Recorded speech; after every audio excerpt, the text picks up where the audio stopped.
A billionaire CEO sat in silence inside one of the most expensive restaurants in the South. His fork hovered above a steak worth more than most people's rent. Around him, the room glowed with polished chandeliers, the quiet hum of privilege filling the air. For a man who had faced hostile boardrooms and conquered billion-dollar battles, nothing in this place should have shaken him. But then it happened. A folded napkin slipped onto his table. So ordinary it almost blended with the linens, but inside those frantic words was a message powerful enough to freeze him cold. It was not money. It was not power. It was something darker, something no one was meant to see. What could possibly bring a self-made titan of industry to the edge of fear in a room he secretly owned? Because sometimes the most dangerous weapon is not a gun. It is the truth scribbled on a napkin. Julian Vance was not the kind of man who lost control. At 48, he had built an empire with nothing but grit, discipline, and the relentless refusal to accept defeat. From a childhood in a small southern town to the glass towers of Atlanta, he had climbed every rung with his own hands. Today, he was worth billions, respected in boardrooms across the world. Yet he still carried the scars of being underestimated, dismissed, and judged by his skin long before anyone bothered to learn his name. That night, though, he was not the CEO on magazine covers. He was dressed in a faded hoodie, worn jeans, and scuffed boots. No security team, no assistants. He had slipped into his own restaurant undercover, choosing invisibility over power. He was not there for the food. He was there for the truth. The restaurant was called The Veranda, a mansion-turned-dining hall where old money still whispered through the walls. Its tall columns and oil portraits told a story of luxury, but beneath the chandeliers, something colder lingered. It was a place designed to make outsiders feel small, a stage where wealth performed itself. And from the moment Julian walked through the oak doors, the performance began. The hostess took one look at his clothes and her smile thinned into disdain. With a dismissive sigh, she led him to the worst table in the house, a cramped spot shoved by the swinging kitchen doors, as if he were a problem to be hidden away. No menu was offered with grace, no warmth in her tone. The message was clear. He did not belong here. Minutes dragged on. Servers flowed through the room with bright smiles and polished service for every other guest, yet no one came to his table. Laughter filled the air as Savannah's elite enjoyed their wine, their voices smooth with comfort.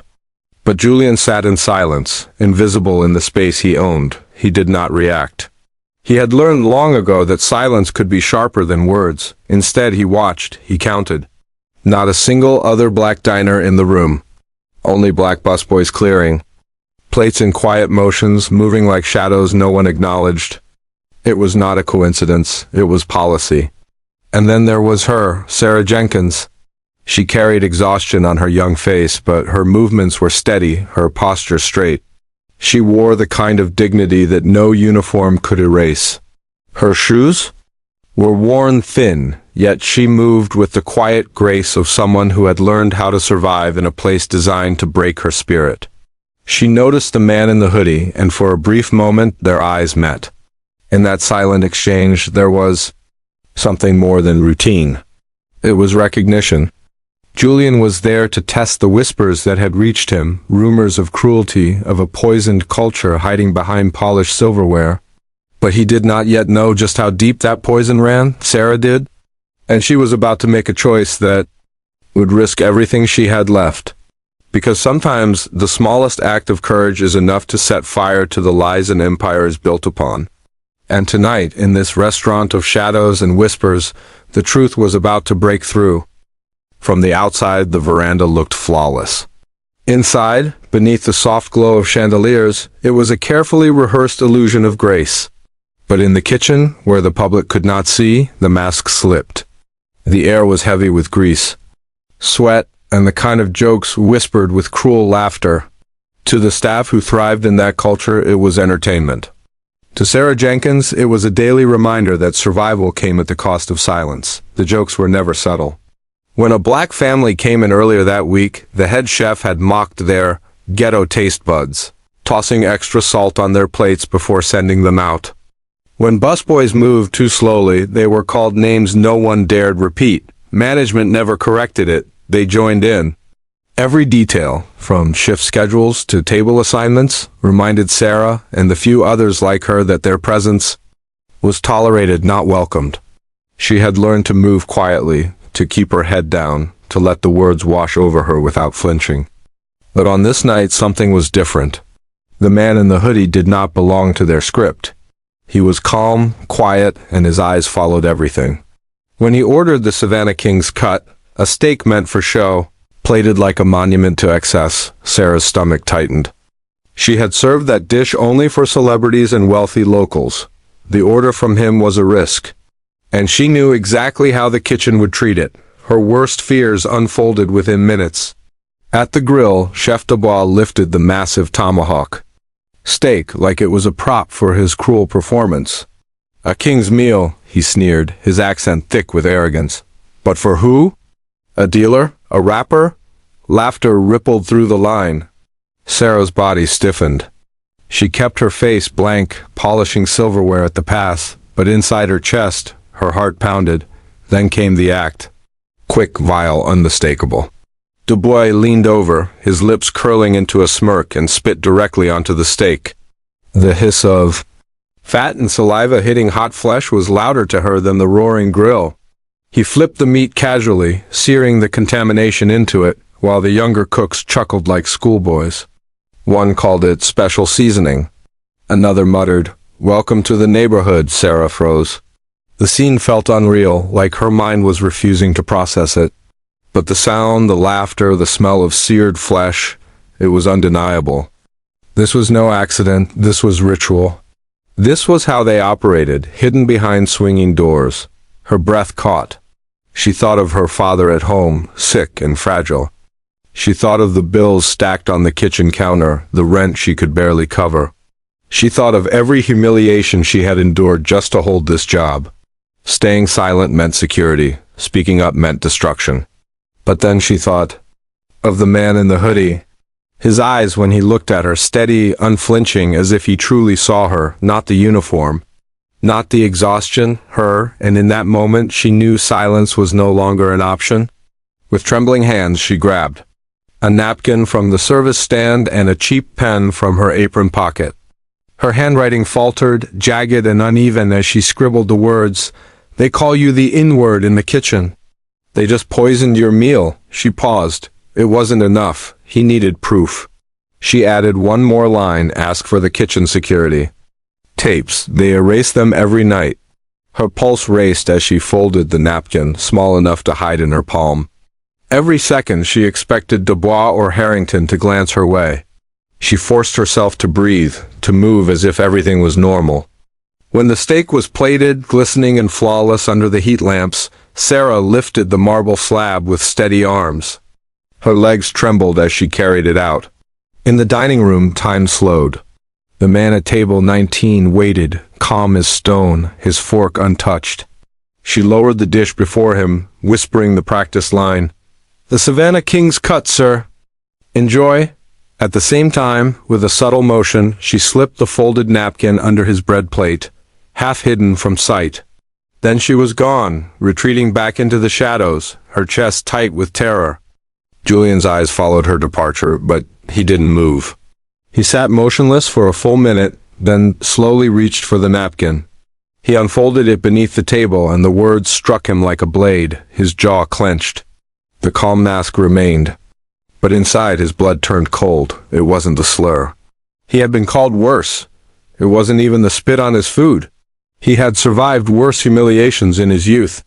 What burned was the system behind it. The routine, the culture, the casual cruelty that everyone else seemed to protect. This wasn't a single act, it was a structure. And now he had the key to expose it. He pushed the plate aside without touching it. Quietly, he pulled an old burner phone from his pocket, one he kept for investigations exactly like this. His thumbs typed with precision. Code black, secure all cloud backups. Cross-check staff files, silent protocol, await my command. He slid the phone away. Outwardly, nothing had changed. Inwardly, the reckoning had begun. But the battle wasn't going to be simple. Management had been protecting this for years. When he stood, Mr. Harrington's eyes locked on him, suspicion sharp. The untouched meal was all the excuse he needed. He waddled over, false concern dripping from his voice. "Is there a problem with your meal, sir?" Julian didn't flinch. He met Harrington's gaze, cold and steady. "I'd like to have a word with you in your office."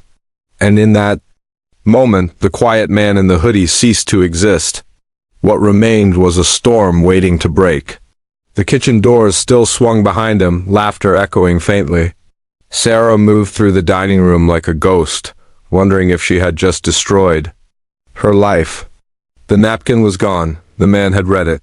But what would he do with it? Would he protect her? Or would she be the next casualty of a system that punished truth more harshly than lies? Her chest tightened as she wiped down an empty table, pretending not to notice the manager leading him away. Every step felt like a countdown. Because once the door to that office closed, everything would change. Either the truth would be buried deeper than ever, or it would explode into the light. And in that fragile silence, the entire future of the veranda and of Sarah's own life hung in the balance. The office door clicked shut, muffling the sounds of laughter and clinking glasses outside. The air inside was stale, heavy with the scent of paper, sweat, and old lies. Harrington settled behind his oversized mahogany desk, leaning back with the smug comfort of a man who believed he controlled the room. Julian remained standing, silent, his gaze fixed like a blade. Harrington began his rehearsed speech, talk of customer satisfaction, how unfortunate misunderstandings sometimes happened, how the veranda valued excellence. His words were smooth, but his eyes betrayed the flicker of unease. Julian let him rumble until the noise became unbearable. Then he cut in, his voice low, steady, and sharp. "Show me the kitchen cameras, now." The words landed like ice. Harrington blinked, then forced a thin smile. "I'm afraid the cameras are only for loss prevention. Guests cannot—" "Now," Julian repeated, stepping closer. The calm in his voice carried more threat than a shout ever could. Panic rippled across Harrington's face. He fumbled at the monitor, clicking through feeds. For a moment, grainy images filled the screen, the kitchen, the line cooks, the paths. Then a sudden jump. 2 minutes and 34 seconds vanished into black. Exactly when the steak had been prepared. Julian's jaw tightened. Harrington stammered. "It's an old system. Glitches sometimes. Enough." The single word cracked like a whip. Silence choked the room. Julian leaned in, hands flat on the desk. His voice dropped to a whisper. "You have one chance. You can be the man who helps me expose this rot, or the man who goes down with it." "Which one are you?" Harrington's face drained of color. He opened his mouth, searching for words, but nothing came. That was when Julian struck the final blow. "You want to know who I am?" His eyes locked onto Harrington's. "I am the man who owns the bricks of this building. I am the man whose name signs your paycheck. And I swear, if another lie leaves your lips, you will never work in this city again." Harrington froze, every ounce of arrogance evaporating. In that instant, the hoodie melted away. The quiet customer was gone. Standing in his place was the billionaire titan, the true owner, the storm in human form. Julian pulled his burner phone from his pocket and typed a short command. Within minutes, the silence outside was broken by footsteps. Calm, purposeful, unstoppable. 4 federal agents walked through the front doors of the veranda. Not security, not lawyers. The FBI. The kitchen erupted in chaos as agents marched straight past startled waitstaff. Chef Dubois, still barking orders, barely had time to register. What was happening before cold metal locked around his wrists? His curses were drowned by the sharp click of handcuffs. The sous chef was next, his mocking smirk erased in an instant. Outside, on Harrington's front lawn, another pair of agents moved in. The illusion of power collapsed in real time. Waiters stood frozen, their forced smiles breaking. Busboys exchanged silent glances of relief. Sarah, polishing a glass with Shaking hands, looked on in disbelief as the empire that had humiliated her for months was dismantled in less than 10 minutes. But the most damning evidence hadn't even been revealed yet. Cloud backups, secured outside Harrington's reach, told a story far darker than one poisoned steak. Weeks of cruelty, caught on tape, every slur, every act of sabotage, every humiliation, preserved and undeniable. It was no longer Sarah's word against theirs. It was truth carved into pixels and sound. Julian stood by the office window, watching agents lead Dabawa in handcuffs, his apron still dangling from his neck. He felt no triumph, only the cold certainty of justice long overdue. But in the quiet between chaos, a single thought pierced him, exposing the crime was not enough. The cancer had spread deeper than a handful of men. The rot was systemic, and this was only the beginning. And as Sarah caught his gaze from across the room, the weight of what came next pressed down on both of them. Because tearing down the old world was one thing, rebuilding something better, that would be a war of its own. The morning after the storm, the veranda no longer felt like the same place. The chandeliers still glowed, the polished floors still shone, but the atmosphere was different, heavy, uncertain, stripped of arrogance. The whispers had fallen. Silent, everyone was waiting to see what would come next. Sarah Jenkins walked through the staff entrance expecting the end. She had not slept. She braced for Harrington's voice, for the words, "You're fired," for the humiliation she had feared since the night before. Instead, she was met with something far stranger, quiet stares, hushed conversations, and a summons to the office. When she pushed open the door, the man from table 19 stood there. Not in the hoodie, not invisible. He wore a tailored suit, dark and sharp, and in his presence, the room itself seemed to stand straighter. Julian Vance did not look like a guest anymore. He looked like what he truly was, the man in command. Sarah's voice shook as she asked the question, clawing at her throat. "Am I fired?" Julian's answer was calm but firm. "No, you're the only one I know should stay." Her chest tightened as he explained what he had seen, what he had uncovered, and the choice he now offered her. She could walk away with her debts erased, her family secured, and her life rebuilt. Or she could stay, step into a new role, and help him tear out the rot at its roots. Director of Culture and Community Engagement. It sounded foreign, impossible. Yet when he said, "I already trusted you with my life. This is the easy part?" Sarah understood. Her voice did not waver when she accepted. What followed was swift and public. By noon, the restaurant's doors were closed to customers. Lawyers moved in, PR teams gathered reporters outside, and for the first time, the truth of the veranda was spoken openly. Julian stood at a podium, not as a billionaire defending his brand, but as a man acknowledging a system he had allowed to fester. He called it by its name. Racism, not hidden, not excused. Exposed, then he did something few men in his position had ever done. He handed the microphone of moral authority to Sarah Jenkins. Standing in a simple dress, still trembling but unbreakable, she became the face of the change. She was not there to play the role of a victim. She was there to embody courage. And in that moment, she was larger than the building, larger than the headlines. The weeks that followed transformed everything. The portraits of slave-owning families were removed and placed in a historical exhibit where they belonged, stripped of their false glory. The kitchen was gutted, rebuilt under the leadership of a black woman chef known for her craft and compassion. Staff meetings were held in circles, not hierarchies, with every voice given space. Reporting systems were rebuilt to protect the powerless, not the powerful. Slowly, painfully, the veranda shed its old skin. And at the heart of it all was Sarah. Her desk bore a title she once thought unreachable. At night, she reopened her textbooks, re-enrolled in her degree, and carried the knowledge that her voice had mattered. She was no longer invisible. She was a witness who had become a leader. Julian watched this transformation with a quiet pride. For all his billions, for all his empires, it was a waitress with worn shoes and tired eyes who had reminded him of the most important truth: power means nothing if it does not protect the vulnerable. But the story did not end at the veranda. Word spread. Other workers in other restaurants began to speak up. Communities began to ask harder questions. And across the city, a ripple formed, proof that one note, one act of defiance could ignite something larger than fear. Because sometimes revolutions do not start with fire or riots. Sometimes they start with ink on a napkin, with a single choice to refuse silence. So now the question is yours.